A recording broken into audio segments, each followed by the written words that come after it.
Hello everyone, welcome back to my channel that is English field. So friends, आपको पता है कि LT और टीजीटी पीजीटी की वैकेंसी अब आपके सामने कभी भी आ सकती है अप्रैल में।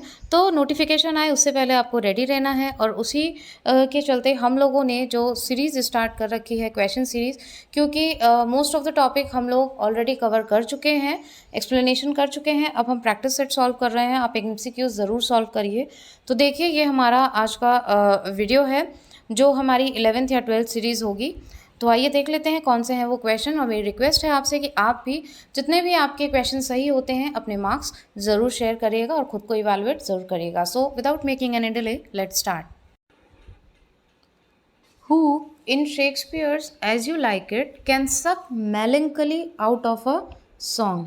ठीक है, As You Like It play में Who suck melancholy out of a song, तो इसका जो करेक्ट आंसर होगा वो होगा जैक्स।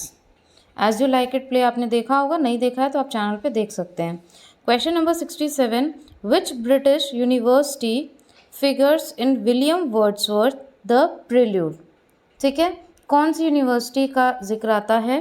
वो है कैम्ब्रिज यूनिवर्सिटी। नेक्स्ट है, which one was Milton's favourite? ये क्वेश्चन काफ़ी फेमस है। मिल्टन का फेवरेट जो था वो कौन सा वर्क था इसमें से? Paradise regain. ठीक है, आप लोग अगर टीजीटी पीजीटी की प्रिपरेशन कर रहे हैं तो भी अच्छी बात है, और अगर एलटी की कर रहे हैं, दोनों को बैलेंस लेके चल रहे हैं तो भी अच्छी बात है। ये क्वेश्चन हर तरीके से आपके लिए बेनिफिशियल है। ये जितनी भी सीरीज़ चल रही है आप खुद को इवेलुएट कर सकते हैं। नेक्स्ट है, in drama an aside is address. Drama में असाइड कैसे एड्रेस किया जाता है इनमें से? To an audience by an actor, the words so spoken are not mean to be heard by other actors on the stage. इसमें जो है ऑडियंस को एड्रेस किया जाता है, जो एंकर है वो ऑडियंस को एड्रेस करता है, और जो इसमें वर्ड्स बोले जाते हैं वो जो दूसरे एक्टर्स प्रेजेंट होते हैं स्टेज पे उनको नहीं सुनाई देते। ठीक है, असाइड मतलब अपना अलग से वो ये बोलता है लेकिन उन कैरेक्टर्स को नहीं सुनाई देते। तो A is the correct answer. इस टाइप के क्वेश्चन ज़रूर देखने को मिलेंगे आपको। नेक्स्ट है, Wordsworth comes out of a mood off despondency in his poem Resolution and Independence by interacting with a। ठीक है, किससे वो इंटरैक्ट करता है इस पोएम में? रेजोल्यूशन एंड इंडिपेंडेंस में। सो क्वेश्चन नंबर 70, और इसका जो सबटाइटल है इस पोएम का वो क्या है ये भी बताइएगा। ये मैंने फुली एक्सप्लेन कर रखी है, विद नोट्स चैनल पे अवेलेबल है, वर्ड्सवर्थ की प्लेलिस्ट में आपको मिल जाएगी। ठीक है, तो लीच गैदरर से ही ये मिलते हैं, उन्हीं से इंटरैक्ट करते हैं और फिर उनसे इंस्पायर होते हैं। एक ओल्ड मैन है जो कि लीचेस गैदर कर रहे हैं और उनसे इंस्पायर होते हैं कि even in this old age ये सारा काम किस तरीके से कर रहे हैं। और जब पोइट उससे इंटरैक्ट करता है और पूछता है तो रिवर्ट में ये आता है कि दिस इज़ माई ड्यूटी। ठीक है, अपनी लिविंग को सर्वाइव करने के लिए वो ये सब कर रहा है। तो मतलब काफ़ी इंस्पिरेशनल पोएम है और काफ़ी अच्छी पोएम है। छोटी है, सारी ही पोएम्स जो आपके सिलेबस में है टीजीटी में, लेकिन काफ़ी ऐसी नहीं है कि कॉम्प्लिकेटेड है। एक बार अगर आप कायदे से उसको पढ़ लेते हो, क्लियर हो जाती है, तो you will be able to understand all the questions. आप आराम से अटेम्प्ट कर सकते हो। नेक्स्ट देखते हैं, keep up your bright swords for the due will rust them. ठीक है, ड्यू क्या कर देगी? उनको रस्ट, जंग लगा देगी। Good signor you shall more command with yours than with your weapons. The above lines are addressed by Othello to. Othello ने ये लाइन्स किसको बोली? तो ये ब्रबैंशियो, रॉडरिगो एंड ऑफिसर्स। तो इसका जो करेक्ट आंसर होगा वो होगा B. whom Milton considers his master in poetry। ठीक है, मास्टर इन पोइट्री किसको मानते थे? तो स्पेंसर को मानते थे। What is a mock heroic poem? A mock heroic poem क्या होती है? A mock heroic poem, it uses a heroic style to deride airs and affectations। ठीक है, it uses heroic style, mock heroic poem इसी को बोलते हैं। Which of the following statements is incorrect regarding William Wordsworth's most famous poem The Solitary Reaper? इस type के questions आएंगे। अब आप देख लीजिए कि ऐसे टू द पॉइंट क्वेश्चन नहीं पूछा है। अब इसमें आपको चारों ऑप्शन रीड करने ही करने पड़ेंगे, और ऐसे क्वेश्चंस में ये गलती बिल्कुल मत करिएगा कि अरे मुझे तो फर्स्ट ऑप्शन मिल गया है और यही करेक्ट है क्योंकि इससे रिलेटेड है। ऐसे क्वेश्चन आए तो आप ज़रूर पूरे ऑप्शंस पढ़ें, क्योंकि हो सकता है मोस्ट अप्रोप्रिएट उसमें कोई और आपका ऑप्शन हो, वो ज़्यादा सही हो, और जो आपको लग रहा है कि ये उससे रिलेटेड है तो यही होगा, वो ना हो, क्योंकि पेपर का पैटर्न, उसका लेवल, हर चीज़ चेंज हो रही है।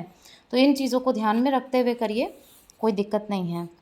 तो this poem is based on William Wordsworth own experience. देखिए इसमें अब आपको दे दिया गया है, तो ये जो पोएम है ये उनके खुद के एक्सपीरियंस को शेयर करती है, सॉलिटरी रीपर। नेक्स्ट है the basic theme of the Tempest is. Tempest play बहुत इंपॉर्टेंट है, स्वान सॉन्ग ऑफ शेक्सपियर है ये। कई क्वेश्चन इसमें से बनते हैं और बहुत इंपॉर्टेंट प्ले है। इसके कैरेक्टर्स इंपॉर्टेंट हैं, सुपर नेचुरल एलिमेंट्स जो इसमें यूज़ किए गए हैं वो भी बहुत इंपॉर्टेंट है, जो निम्फ्स यूज़ की गई हैं, जो फेरीज यूज़ की गई हैं, ठीक है।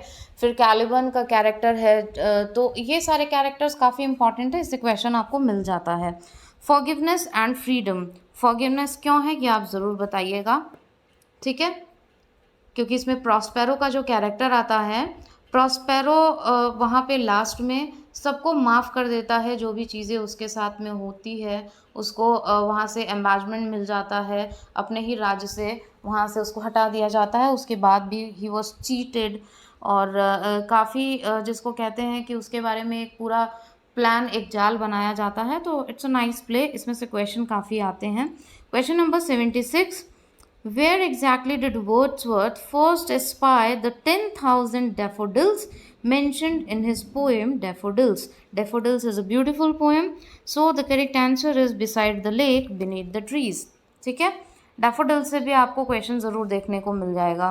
सी, beside the lake, beneath the trees. If you cannot understand an argument and remark it's Greek to me, you are quoting। तो ये किसका है? ये कहा है William Shakespeare.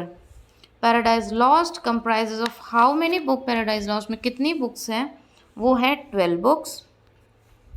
In Aristotle's Poetics, we read that it is the imitation of an action that is complete and whole and of a certain magnitude, having a beginning, middle and end. तो ये आप सभी को पता है, ये question पहले भी मैंने कराया है। Tragedy, what is it? It is tragedy. Our birth is but a sleep and forgetting is a line from, बहुत फेमस लाइन है ये, ठीक है। Immortality Ode.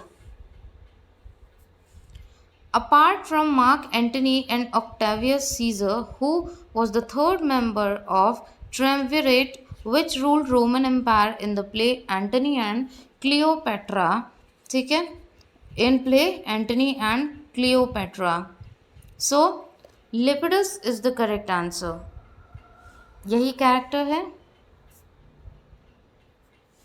Next, the prelude, although begun as early as 1799 and finished in its first version in 1805, was not published until, ठीक है, कब तक publish नहीं हुई थी वो? प्रील्यूड से बहुत सारे क्वेश्चंस आपको देखने को मिल सकते हैं। 1850। In Wordsworth prelude, the boy of Venander is affected by, किससे वो अफेक्ट होता है? म्यूटनेस से।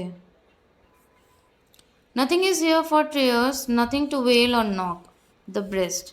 No weakness, no contempt, despair or blame, nothing but well and fair, and what may quiet us in death so noble. Where from these lines taken? आपको line पढ़ने से ही समझ में आ गया होगा, सैमसन एगोनिस्ट से है ये।